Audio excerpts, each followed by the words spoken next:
Let's see what we are looking at today. So daily, I'm still bearish. We've actually formed a new swing high, which is a really good sign that we could be targeting this area now. So that is my, draw on liquidity. This is my overall target.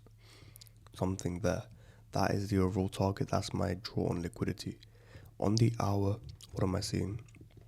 We had a bullish day yesterday. Bank holiday too. Today there is no news actually, which is a good sign.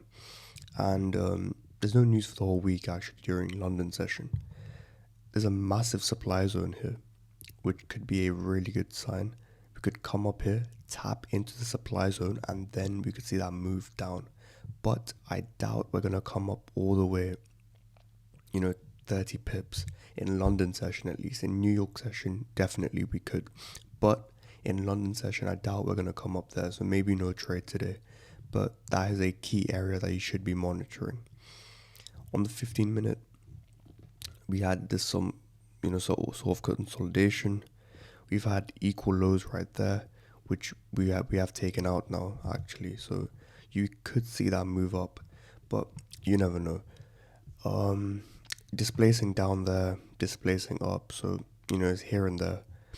But I would say definitely fair value gaps there being disrespected, which is a really good sign that bearish momentum is kicking in. We could be going down. What else? Opening price, make sure to mark that out as usual. And Asian high, Asian low, all of those good things. But as you guys know, I'll be looking for the Asian high to get taken out. So my alert has been set, waiting for that.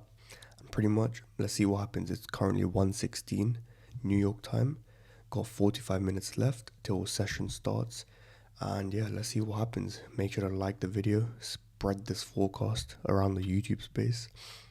Subscribe for daily forecasts, and see you guys tomorrow.